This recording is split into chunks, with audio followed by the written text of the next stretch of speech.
Episode 46. You're not getting rid of me. The voice came from a table about 10 meters away, and the female customers all glared in that direction. I think he really believes someone is there. One person said. Who knows which mental hospital this guy escaped from? No, he's just missing his girlfriend. Someone answered. Look at him, he looks miserable. I guess his girlfriend either died or ran off with another man. Jeff had been ignoring all the surrounding talk, but when they insulted Lelaine, he grew angry. He slapped his hand down on the table and stood up, glaring at the 6 or 7 people sitting nearby. They wore flowery shirts and gold chains, and many of them had tattoos on display. Hey, kid, what do you want? A man asked. Do you have something you want to say to us? Lelaine was Jeff's sore spot. If anyone insulted her, no matter who they were, he would shut them up. He picked up the bottle of red wine and rushed over to their table, splashing the wine as he ran. Jeff. A delicate voice whispered to him. It was Lelaine. Jeff was stunned. He glanced at the seat opposite his and saw Lelaine sitting there quietly. His anger drained away, and he smiled. Come back and sit down. She said, gesturing to his chair. Let's eat.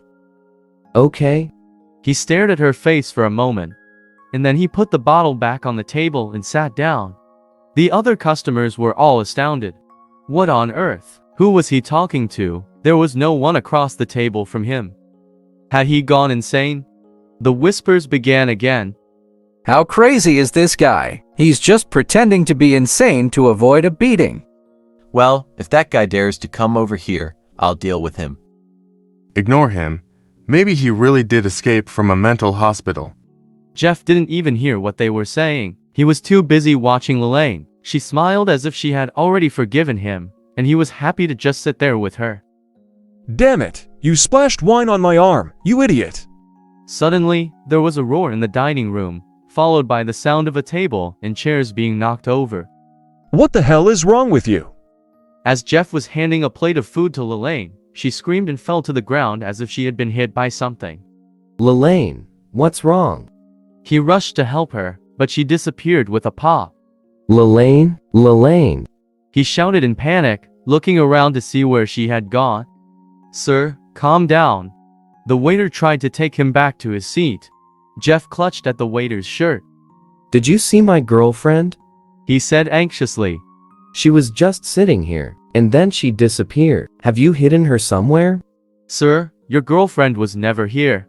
It was all just in your imagination. If you don't believe me, then look. The waiter tried his best to explain as he pointed at the empty seat. Jeff looked across the table filled with dishes, including prawns and caviar. But Lelaine had been eating them, hadn't she? Realization struck. He had been imagining everything. I'm sorry. He whispered to the waiter as he prepared to leave. Do you think you could just say sorry and that's it? A voice shouted. Hell no, I'm Brian Jones, and I'm sure you've heard me. You've ruined my shirt, so you need to come home with me and wash it by hand. That's the only way this gets settled. As Jeff headed toward the door, he heard fabric tearing and a girl screamed. Don't touch me. He ground to a halt, feeling like he had been struck by lightning. That was Lelaine's voice.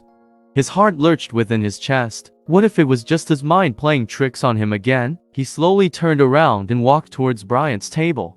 There were already a lot of people gathered at the table, so he couldn't see the girl at first. The manager of the restaurant had already rushed over to join the crowd. He frowned when he saw the conflict between Lelaine and Brian. Even without asking, the manager knew that Brian had been deliberately causing trouble. On an earlier occasion, Brian had used this trick to bully a waitress into leaving with him, and he had then assaulted her. The restaurant had ended up paying the waitress a lot of money to keep quiet. Brian, however, had suffered no consequences. He was part of the underworld and had a lot of influence. No one was willing to stand up to him. You useless girl. You've offended Mr. Jones. Get out of my sight now. The manager glared at the waitress as he yelled. The woman he scolded was none other than Lelaine. Lelaine's cheeks burned with shame. Everyone was staring while they stood there in her torn clothes. But she knew that the manager was helping her. By sending her away, he was making sure she could escape Brian. When Jeff walked over, he only caught a glimpse of Lelaine's back as she slipped away. He squeezed through the crowd and followed her into the kitchen. The manager was still apologizing to Brian and trying to placate him. He had to be careful not to knock over the food racks as he made his way through the narrow kitchen trying to find Lelaine. The room bustled with activity, and the staff were all too busy doing their jobs to pay any attention to him. What happened to the girl? One of the cooks asked. Oh, that gangster Brian Jones is here again and set his sights on her. A waitress replied. The manager is currently dealing with Brian outside. That girl is such a little mouse. The cook said. She works all day, barely saying a word. She does night shifts and day shifts, practically working around the clock. If she wasn't so young, this strand would probably have killed her by now. I don't know why anyone would need to work that hard. I heard that she's working to pay off her boyfriend's debts. The waitress said. Haven't you noticed that she doesn't even spend a single cent of the money she earns? Ah, what a useless boyfriend. The chef shook her head. That poor girl's life is far too tragic. If I were that pretty, I could just go out and randomly pick up a man and it would probably still work out better than that. The waitress felt the weight of someone staring at her, worried it was the head chef catching them gossiping. She turned around and saw Jeff, who was stunned by what he had overheard. I'm sorry, sir. She said. Customers are not allowed in the kitchen. Please return to the dining area. Where's the girl you were talking about? Jeff asked. Lelaine, why? What do you want with her? The waitress asked, puzzled. When he heard Lelaine's name, Jeff felt energized. He'd almost found her. I'm the useless boyfriend you were talking about. Jeff said absent-mindedly. You're Lelaine's boyfriend, the worthless piece of trash? The cook asked, glaring at him. Lelaine is such a sweet girl, and you have her working herself to death to repay your debt. What kind of man are you? The waitress looked at Jeff and sighed at his miserable expression. Come with me, she said, leading him further into the kitchen. In the corner of the kitchen, Jeff spotted Lelaine on the floor, hugging her knees. Finally, he began to calm down. He stopped walking and stared at her. Her sobs echoed through the room. The right shoulder of her shirt was ripped open, revealing her beautiful skin, and her face was pressed into her knees. Tears leaked from his eyes as he watched her. He moved slowly toward her, one step at a time, his heart filled with shame and regret, and he knew he had to apologize to make this right. He crouched down beside her and carefully reached out to touch her. I'm sorry, sir.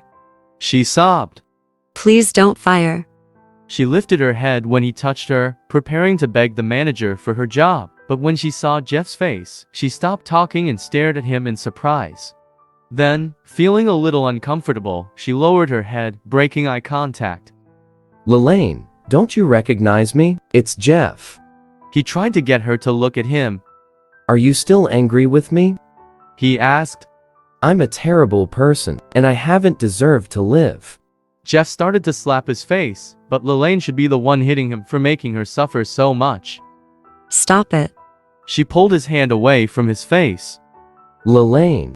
He cried out, hugging her tightly. He never wanted her to leave him again. Lelaine's heart melted when Jeff hugged her. She had planned to earn enough money to repay him and never see him again. But while they had been apart, she hadn't been able to forget his voice or his smile. She'd been thinking of him constantly, unable to eat or speak because she'd missed him so much. Now he was standing right here beside her, and it felt like she was dreaming. She hugged him back, and the warmth of his body helped her relax. Jeff slowly let go and pulled back to see her face. He wanted to explain that he hadn't been using her, and that his feelings for her were real. I'm sorry, Shh. She covered his mouth with her hand. You don't need to say anything. I don't care if you lied to me or not. I'm hopelessly in love with you, Jeff, and I'll stick by you for the rest of my life. If you get tired of me, you'll have to chase me away. She looked into his eyes. Over the last few days, she'd had a lot of time to think, and she had come to a decision. Without Jeff, she would never be happy.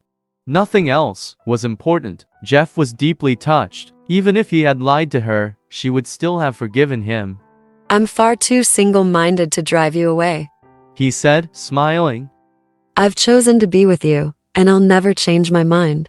Lelaine smiled shyly. She was so happy to be with him. Look, I've managed to earn $1,000. She said, pulling some banknotes out of her pocket. And when you graduate, we can both earn money and pay back the money even faster. Looking at Lelane's earnest expression, Jeff felt a little sad. You two are just so cute. The chef and the waitress smiled when they saw that Jeff and Lelane had made up.